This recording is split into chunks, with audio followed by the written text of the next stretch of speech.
Hello everyone, आज हम class 11th mathematics का जो प्रीवियस ईयर क्वेश्चंस है हमारे पास 1 और 2 मार्क्स में वो डिस्कस करेंगे। ये जो लेक्चर आज का ये इंपॉर्टेंट होगा जो बच्चे अभी अपेयर होने वाले हैं जेके वो क्लास 11th एग्जामिनेशन में। जो मैथ्स का एग्ज़ाम आपका 29 अप्रैल को है और उसके सॉफ्ट जोन का और उसके बाद हार्ड जोन का भी एग्ज़ाम होगा। तो जो बच्चे क्लास 11th मैथमेटिक्स का अभी पेपर देने वाले हैं 29 को सॉफ्ट जोन वाले और उसके बाद हार्ड जोन वाले बच्चों के लिए भी, तो ये लेक्चर उन बच्चों के लिए इंपॉर्टेंट रहेगा। सो स्टार्ट करते हैं। देखो हमारे पास आपके एग्ज़ाम में जो एक क्वेश्चन आया हुआ है 2 मार्क्स में साइन 15 डिग्री को सॉल्व करना है। ये सारे क्वेश्चंस जो है पिछले साल के या उससे पिछले साल के जो प्रीवियस ईयर क्वेश्चन पेपर था आपका मैथमेटिक्स का, वहाँ से मैंने लाए हुए हैं। देखो साइन 15 डिग्री को कैसे सॉल्व करना है, आपने सबसे पहले 15 डिग्री को इस तरह से लिखना है 45 डिग्री माइनस 30 डिग्री। 45 में से 30 निकालोगे तो मेरे पास 15 आ जाएगा। और आपको पता है साइन ए माइनस बी का फार्मूला लगाना है। देखो आपको पता है साइन ए माइनस बी का फार्मूला क्या होता है, sign A cos B minus cos A sine B. ये फार्मूला आपने लगाना है साइन ए माइनस बी का। तो यहाँ पे ए मेरे पास 45 है और बी मेरे पास 30 डिग्री है, तो मैं लिखूंगा sign A cos B minus cos A into sine B. इस तरह से लिखना sign A cos B minus cos A sine B. और साइन 45 डिग्री आपको पता है किसके इक्वल होता है 1/√2 के। कॉस 30 डिग्री आपको पता है किसके इक्वल होता है √3/2 के। माइनस कॉस 45 होता है 1/√2 के। साइन 30 डिग्री होता है 1/2 के। और आगे मैं अगर इसको सॉल्व करता हूँ मेरे पास क्या आएगा √3/2 को, ये मेरे पास आ जाएगा 2/2 माइनस 1/2/2। डिनोमिनेटर मेरे पास सेम है तो मैं ऊपर सीधे सीधे सब्ट्रैक्ट कर दूंगा √3 माइनस 1/2√2। अब मैं आगे क्या करूँगा, इसको √2 के साथ मल्टीप्लाई करूँगा और √2 के साथ डिवाइड करूँगा और मेरे पास क्या आ जाएगा, ये इधर मैं सॉल्व कर लेता हूँ। तो ये मेरे पास एज इसको ब्रैकेट में क्लोज कर लेता हूँ। तो देखो √2 को √3 के साथ करोगे तो √6 आ जाएगा। √2 को 1 के साथ करोगे तो √2 आ जाएगा। डिवाइड में 2 मैंने एज इट इज़ में लिख सकता हूँ √2 इंटू √2 हो गया √2 का स्केयर और स्केयर से रूट कट जाएगा, मतलब ये मेरे पास 4 आ जाएगा। तो ये मेरे पास जो साइन 15 डिग्री की वैल्यू ये आ जाएगी √6 माइनस √2/4। अब मेरे पास नेक्स्ट क्वेश्चन एपी से रहेगा, अरिथमेटिक प्रोग्रेशन से रहेगा। हमें पूछ रहा है sum of n terms of AP मेरे पास किसके इक्वल होता है। तो देखो ए ऑप्शन मेरा करेक्ट होगा। जो sum of n terms of AP होता है वो होता है n/2 twice a plus n-1 into d. ये भी मेरा गलत है, ये भी गलत है, ये भी। तो एस एन का फार्मूला ये होता है मेरे पास। यहाँ पे n नंबर ऑफ टर्म्स होते हैं, ए मेरे पास फर्स्ट टर्म होती है, डी मेरे पास कॉमन डिफरेंस होता है। देखो नेक्स्ट क्वेश्चन में मेरे पास क्या दिया हुआ है, हमें पूछ रहा है साइन 765 डिग्री की वैल्यू फाइंड करनी है। किस तरह से करें, देखो सबसे पहले मैं साइन 765 डिग्री को इस तरह से तोड़ सकता हूँ 4 पाई। देखो अगर 4 को आप पाई मतलब 180, 4 को अगर आप 180 के साथ मल्टीप्लाई करते हो, 4 को अगर आप 180 के साथ मल्टीप्लाई करते हो मेरे पास आएगा 720। और 720 में अगर मैं 45 ऐड कर देता हूँ, अगर 720 में मैं कितना ऐड करता हूँ 45 डिग्री, π/4 होता है मेरे पास 45। इस तरह से इसको मैं लिख सकता हूँ। आपको पता है साइन 4π प्लस थीटा किसके इक्वल होता है। देखो ये मेरे पास क्वाड्रेंट सिस्टम होता है, ये 0, ये मेरे पास आ गया पाई। देखो ये मेरे पास पाई आ गया, ये 2π 3π 4π प्लस थीटा मतलब फर्स्ट क्वाड्रेंट में। और आपको पता है फर्स्ट क्वाड्रेंट में ऑल पॉजिटिव होते हैं, तो साइन पॉजिटिव होगा मेरे पास क्या आ जाएगा साइन π/4। और साइन π/4 की वैल्यू क्या होती है 1/√2।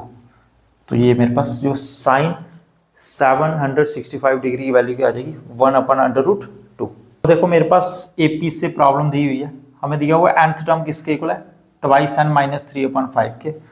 किसी सीक्वेंस में हमारे पास nth टर्म दी हुई है, किसी सीक्वेंस की nth टर्म दी हुई है और हमें पूछ रहा है a9 पूछ रहा है, मतलब 9th टर्म पूछ रहा है। आपने कुछ नहीं करना है, अगर nth टर्म मेरे पास इसके इक्वल है तो 9th टर्म किसके इक्वल होगी, n की जगह पे आपने 9 डाल देना है। तो A9 किसके इक्वल होगा, n की जगह पे मैंने क्या करना है 9 डाल देना है। तो n की जगह पे मैंने 9 डाल दिया, -3/5 आ गया मेरे पास।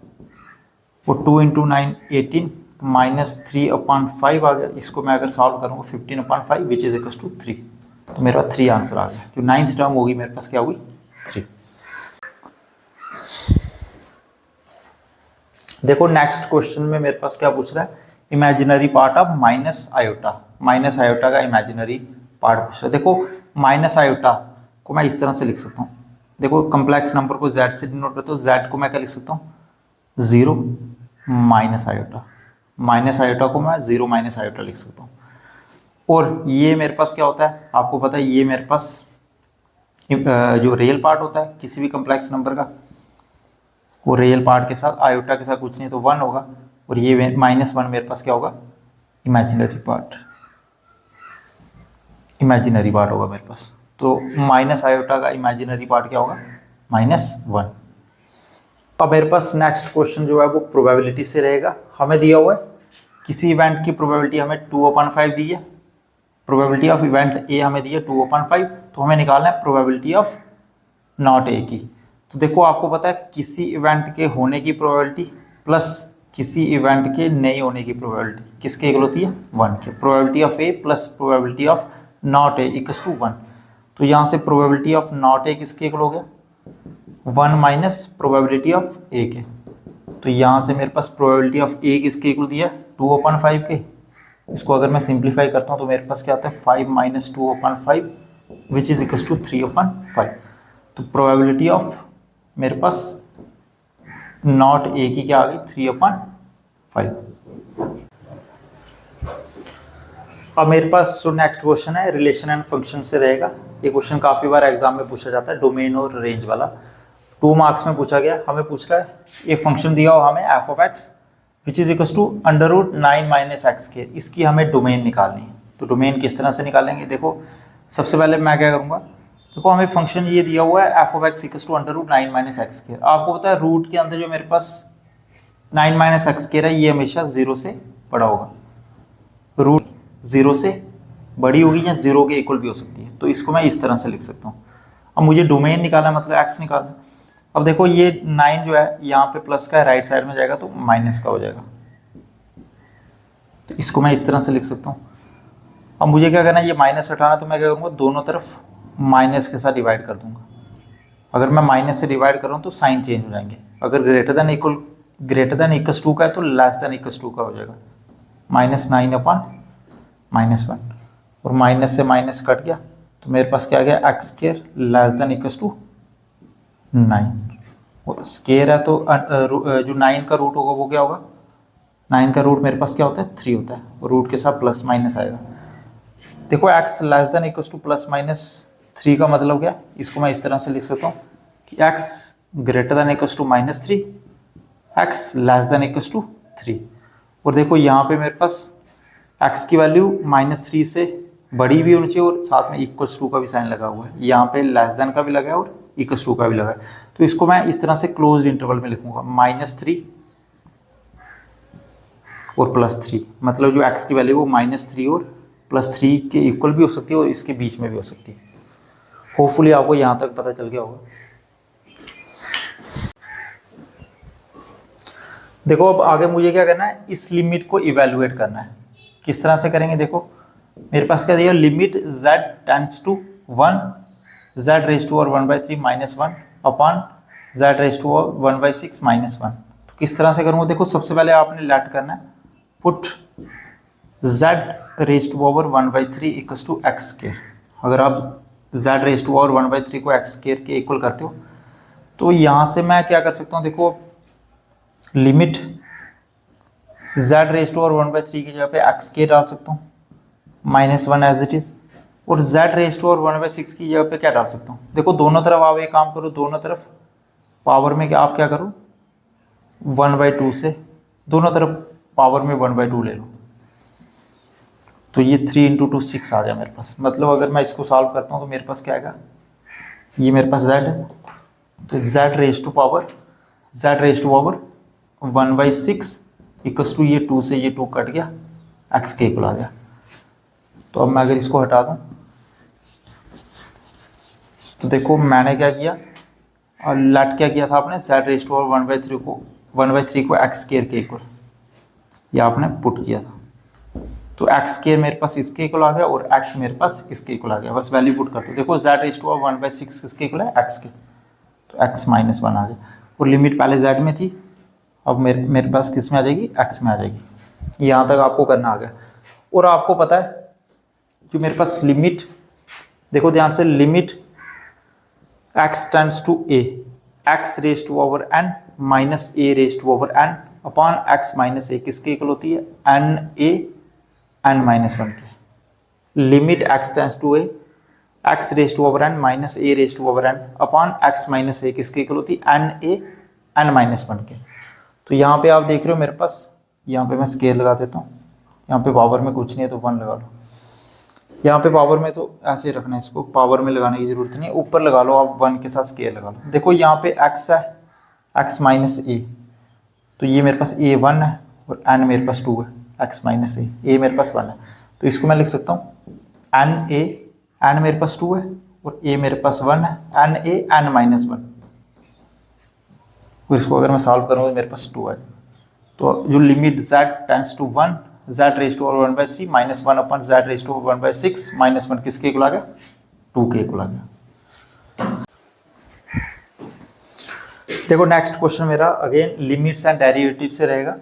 हमें लिमिट फाइंड करनी है ax plus x cos x upon b sin x की। देखो अगर आप सीधे लिमिट पुट कर लेते हो तो मेरे पास इनडिटर्मिनेट फॉर्म बन जाएगी, 0/0 की लिमिट, ऐसे मेरे पास ये फॉर्म बन जाएगी 0/0।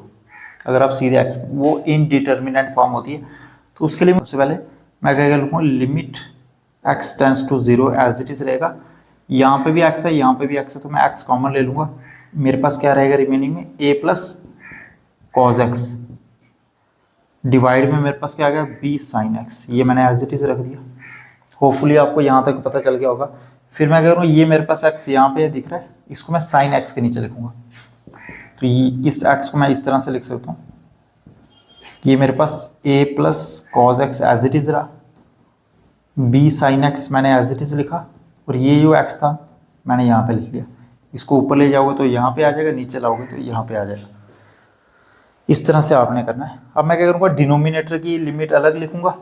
मैं इसको मैं इस तरह से लिख सकता हूँ, एक बार जो लिमिट है न्यूमरेटर के साथ भी लिख सकता हूँ, एक बार डिनोमिनेटर के साथ भी लिख सकता हूँ।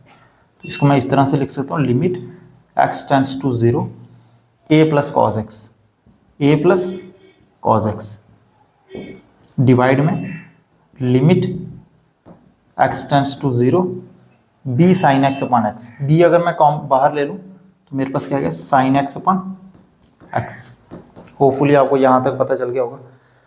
अब मैं इसको अगर सॉल्व करता हूँ, देखो इधर ही मैं सॉल्व कर लेता हूँ इसको। तो मेरे पास क्या आएगा, देखो limit x tends to 0 a plus cos X, a मैंने एज इट इज रखा और x की ये पे मैं क्या डाल दूंगा, 0 डिग्री। डिवाइड में आपको पता है ये b एज इट इज रहा, limit x tends to 0 sine x upon x, ये 1 के इक्वल होता है। ये मेरे पास जो होता है limit x tends to 0 sine x upon x, ये मेरे पास 1 के इक्वल होती है। तो यहाँ पे इसकी यहाँ पे मैं 1 लिख सकता हूँ, और cos 0 आपको पता है 1 के इक्वल होता है। तो ये आ गया मेरे पास limit x tends to 0 ax plus x cos x upon b sine x किसके इक्वल आ गया, a प्लस 1 अपॉन b के। अब अगेन कम्प्लेक्स नंबर से क्वेश्चन रहेगा मेरे पास। हमें दिया हुआ है, हमें एक कम्प्लेक्स नंबर दिया हुआ है √5 प्लस 3 आयोटा। हमें इसका क्या करना है, हमें इसमें मल्टीप्लिकेटिव इनवर्स फाइंड करना है। तो सबसे पहले देखो, आपको पहले पता होना चाहिए कि मल्टीप्लिकेटिव इनवर्स का फार्मूला क्या होता है। देखो z इनवर्स, इस तरह से मैं अगर लिखूं तो ये मेरे पास मल्टीप्लिकेटिव इनवर्स होता है। इसका क्या फार्मूला होता है, ध्यान से देखो, ये मेरे पास होता है z conjugate upon modulus of z का स्क्वायर। तो अगर मैं सबसे पहले z कंजुगेट निकाल देता हूँ और मॉडुलस ऑफ z का स्क्वायर निकाल देता हूँ तो मेरे पास आ जाएगा। तो सबसे पहले मैं क्या करूँगा, देखो z कंजुगेट निकाल दूंगा। कंजुगेट निकालने के लिए मुझे साइन चेंज कर देना है। यहाँ पे मेरे पास प्लस का साइन है तो माइनस का कर दो, √5 माइनस 3 आयोटा। और मुझे अब क्या करना है, मॉडुलस ऑफ z का स्क्वायर भी निकालना है। तो मुझे मॉडुलस ऑफ z का होल स्क्वायर निकालना है। मेरे पास जो z इसके इक्वल दिया और मुझे मॉडुलस ऑफ z का होल स्क्वायर निकालना है, उसी तरह से फिर मैं मल्टीप्लिकेटिव इन्वर्स निकाल पाऊंगा। तो देखो सब कुछ नहीं करना, आपने रियल पार्ट का स्क्वायर कर देना और इमेजिनरी पार्ट का स्क्वायर कर देना। स्क्वायर से रूट कट गया तो 5 आ गया और 3 का स्क्वायर 9 आ गया, 14 आ गया मेरे पास मॉडुलस ऑफ z का स्क्वायर भी आ गया और कंजुगेट भी आ गया। तो यहाँ पे मैं वैल्यू पुट कर दूंगा।